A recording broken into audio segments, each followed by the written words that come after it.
Hi. So it's almost been, I think, half a year at least since I put my last vlog up there. It's a little bit difficult. It's not quite my thing to do this, but I think I need to make an update right now for myself and for anyone who's listening out there.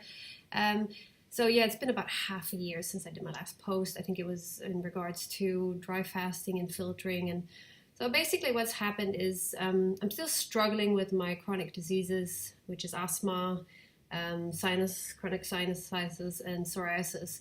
It goes up and down, but I've noticed that if I stick to a quite strict diet in the sense of not eating any gluten and no dairy products, I do feel much better. My lungs are clear. But at the same time, if I get a cold, which I seldomly have, I'm very healthy otherwise. But if I do get a cold, it gets all clogged up. It swells up really quickly.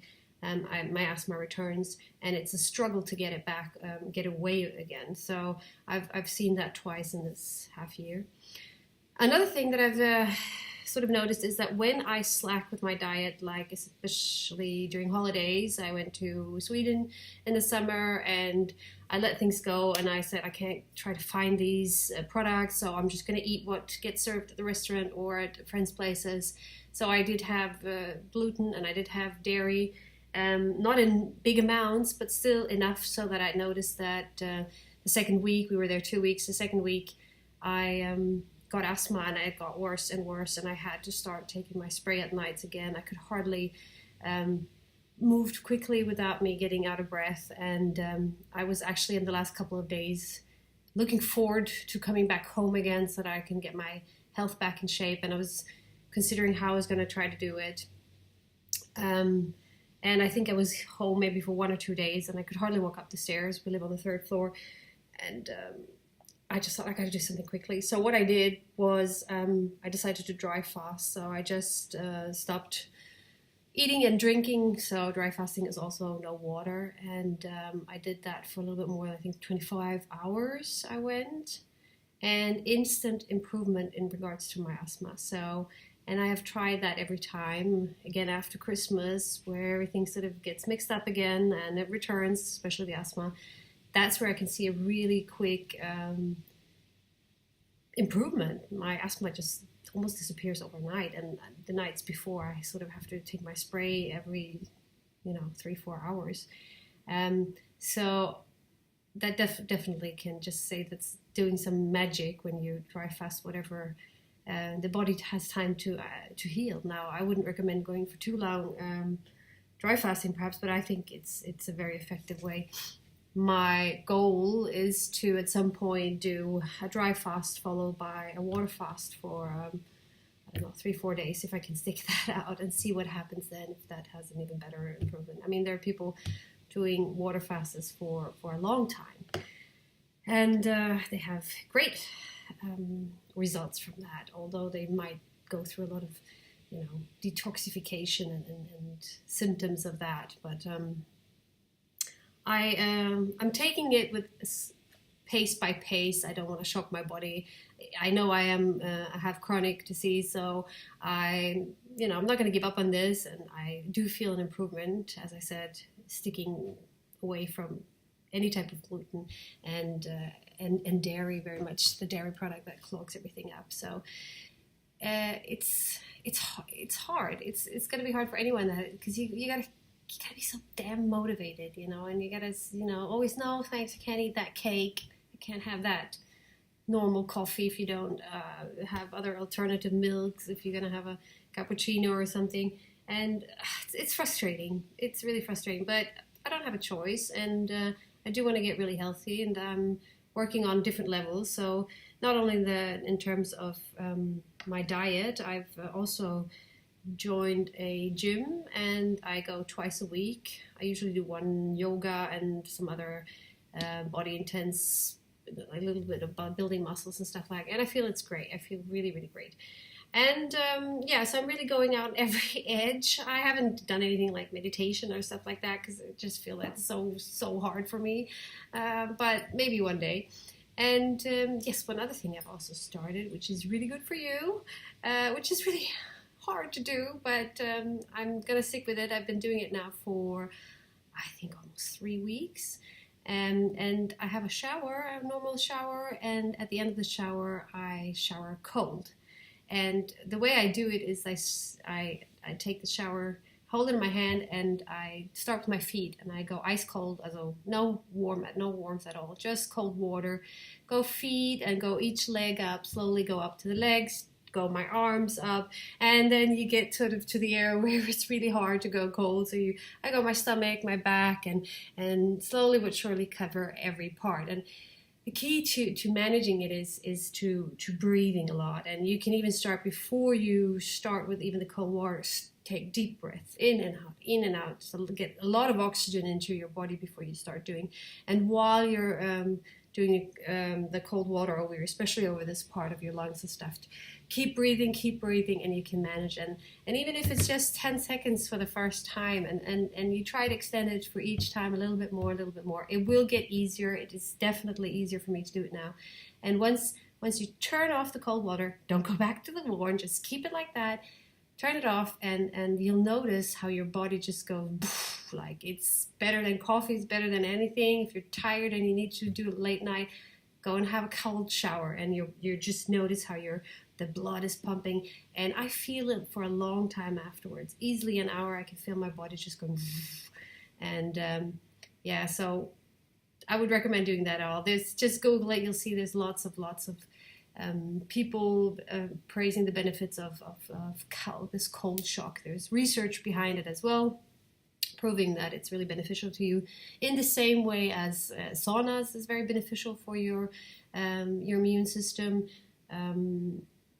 It's also recommended that after you've had a sauna, you do have to cool down. That's important. It's actually not good if you don't do it. But the fact that just having this heat going in your body is also really, really healthy. So there's a lot of ways to tackle if you're unhealthy and if you have some disease or something. I don't believe, I think the Western medicine is great for things like you break a leg and they can fix it for you. You have a heart condition, and they can go in and operate, and they can put a little mechanism in there. They make them beat, or there's surgeries, and this is wonderful that this is there. But for anyone that's suffering from some sort of chronic disease, like mine's are the psoriasis, the asthma, the chronic sinusitis, it's not related to some pill. You can't have any pill. You can't have no vibration. I've tried that half my life. It doesn't work. It just returns. And the reason is my body was inflamed, probably due to the gluten, probably due to the fact that it was sort of destroying my intestines. And your intestines needs to be a closed, functioning, healthy section, and mine wasn't. I was constipated for many, many years and thought it was sort of normal to just go every third or fourth day, which is not normal. We have to go every day. And just getting that over and cleaning my intestines and my gut is takes a while. And I think the longer you've been chronic in whatever chronic disease you have, any type of autoimmune system you have, it's not going to happen overnight. But it's worth it. It's worth looking into it yourself. Be your own doctor. There's the internet's lovely. There's everything out there. Just Google your symptoms.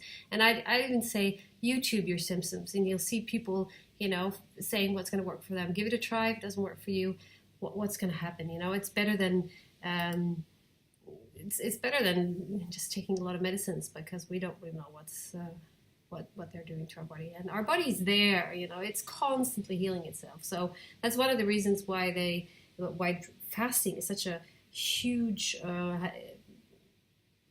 it's so successful for any type of disease almost, except for a broken bone, obviously. But any chronic disease that you're having, or any other disease, even if you've got a cold, you could say, just fast. Don't eat. Don't put anything into your system except for water.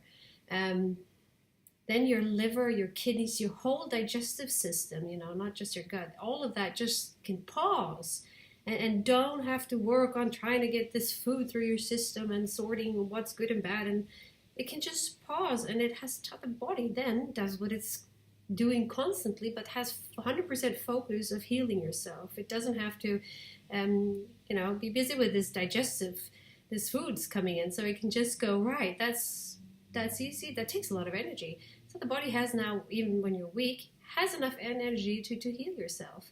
And that's what animals do and always have done. If they're sick, they go and hide, they crawl into themselves, and they sleep. They don't drink, they don't eat. They just rest, and sleep until they get better. And then once they feel better, they go and obviously drink. They drink and clear out the toxins and drink them and flush it out. And then they might start eating again. But initially, they don't eat anything just to let the body heal. And we need to do that as well. We have, forgotten these basic old knowledge that we had. Cold showers after. Don't eat when you're sick. Let your body rest. Maximum have water. Maybe have a bit of salt. Your body needs salt, but nothing else. Just take it. You have enough vitamins. You have enough minerals. You're not deficient in that sense unless you really are. So just step back on that. Oh, one more deficiency. I did do examine my microbiome because I really wanted to see what's going on. What bacteria do I have, don't I have, and so forth. And results were, yes, I have not just towards wheat sensitivity, but gluten entirely. So, and that was on the red scale. So my doctor said definitely should try to limit that for half a year. I don't think I can go back. I just think I just have to skip that in my body. It's in my genes. My grandfather died of asthma. He was a baker and he had allergies as a child. So he's, you pass these things on. Doesn't mean that they have to cause me to die at an early age, because today it's different. We have different medicines and we know different. We know what to do to protect ourselves. But the fact that I think it's a weak link within my gene pool. So I'm going to have to work hard on that, which is obvious. I see it in my children as well. So what I want to say, though, that the study result was, yes, the wheat, but also I was really, really, really low in vitamin D. And this was the study I took the sample in the summer. So you would think that I would have reasonable vitamin D. I mean, I live in the northern hemisphere, so it's always a bit of a challenge here, but I'm not dark-skinned. Dark-skinned people who live in the northern hemisphere, they're usually very deficient in D. So, but I have light skin, so I usually tend to be able to absorb the light that I get. But yeah, obviously I had way too low, really on the low scale, where it said, it's almost dangerous. So I decided to pump that up, and I take vitamin D drops. I put them straight on the tongue because they go straight into the bloodstream, so to say, instead of into your digestive system. So I'd recommend that. I do also supplement with K2. Why I do that, I don't probably necessarily would. I get a lot of green vegetables. I probably have enough of that, but the amount of vitamin D that I was taking initially, I was taking about 8 to 10,000 every day for a couple of months. So I didn't want to risk any, obviously there's a lot of hype about this vitamin D. It's probably not as dangerous as they say, but they also say you should complement it with K2. So just be sure that you have that.